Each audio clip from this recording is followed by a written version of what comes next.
peaceful break on a deserted highway was about to become the stage for an unexpected turn of events.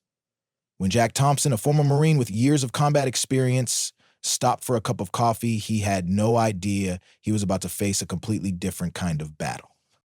As he observed a young black girl and an older white man seated together, his sharp instincts told him that something was very wrong. But in a world where appearances can be deceiving, how could Jack be sure? And what hidden dangers lurked beneath this seemingly... That afternoon, as the sun slowly faded behind the treetops, it cast a gentle golden glow over the Riverdale rest stop. Trucks and cars were scattered across the parking lot, and a few drivers were resting and sipping coffee in the tranquil atmosphere. Inside the small diner, the air was quiet. The sound of spoons clinking against cups mingled with the soft tunes of an old radio. Jack Thompson, just arriving from a long trip, looked for a quiet spot at the coffee counter. His years in the military had sharpened his observational skills, a habit that stayed with him even after returning to civilian life. Just as he was about to enjoy a hot cup of coffee, his gaze fell on the far corner of the diner. An older man in a neat navy blue suit sat across from a young black girl about 8 years old. Her bright red outfit stood out in the dim setting, and her wide eyes darted around anxiously as if looking for something. In contrast, the man remained calm. But the way he glanced at her over his newspaper raised alarms in Jack's mind. Though Jack didn't want to jump to conclusions, something about the scene unsettled him. The difference in their ages and races could be explained, perhaps he was her guardian or a relative, but the girl's timid demeanor and the man's intentional distance kept Jack on edge. He decided to sit nearby, pretending to focus on his coffee while keeping a close eye on the pair. As Jack continued to observe, he noticed more strange signs. The girl occasionally glanced toward the entrance, her small hands clenched together, fidgeting beneath the table. Each time the man lowered his newspaper to turn a page, fear flashed across her face, only to disappear when she sensed his gaze. An invisible tension hung between them, making Jack increasingly uneasy.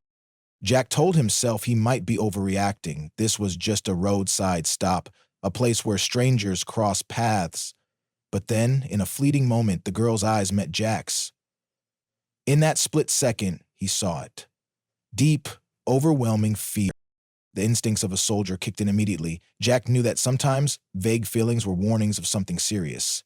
He decided he couldn't turn away. From his vantage point, Jack saw the tension in the girl's every movement. Her small hands rubbed together constantly, occasionally rising to her face as though trying to hide her fear. Meanwhile, the man's calm demeanor seemed calculated. His eyes tracked her every move, sharp and controlling.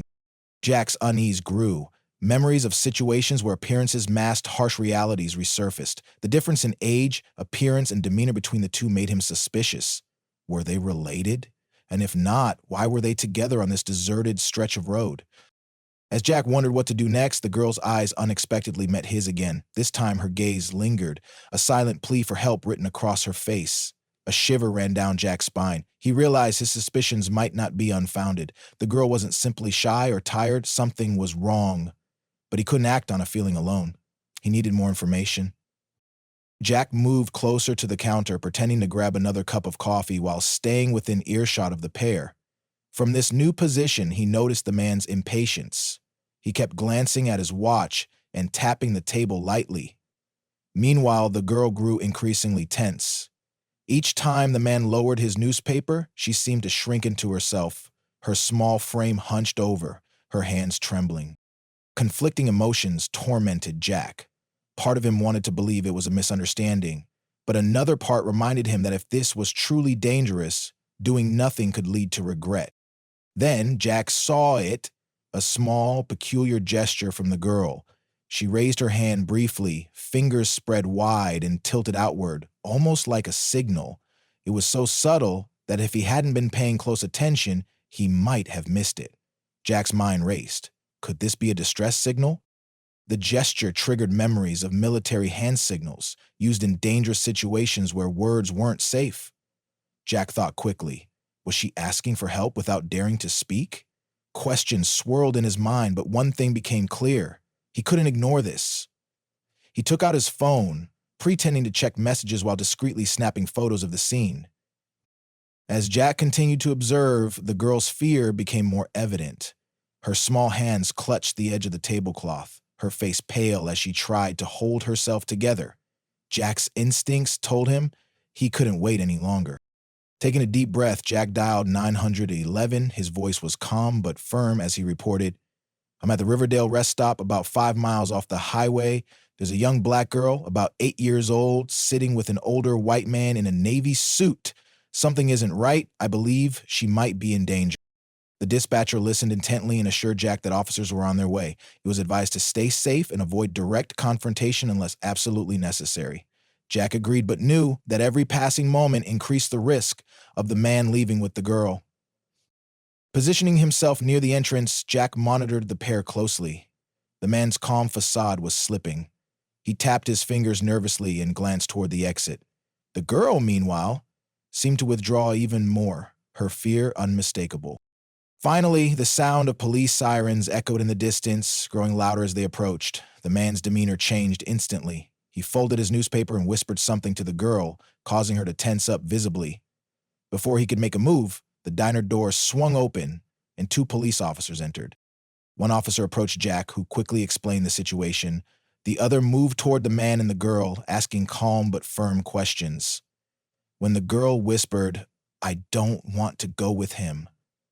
I don't know who he is," it was enough for the officers to act.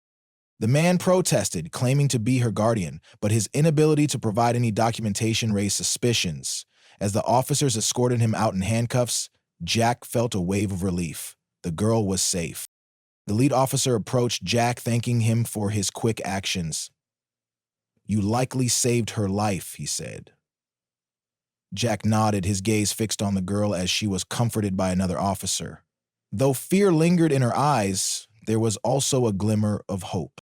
Outside, Jack gave his statement, recounting every detail. As he watched the police cars drive away, he felt a mix of relief and responsibility. The girl was safe, for now, but Jack knew this was only the beginning of her journey to healing.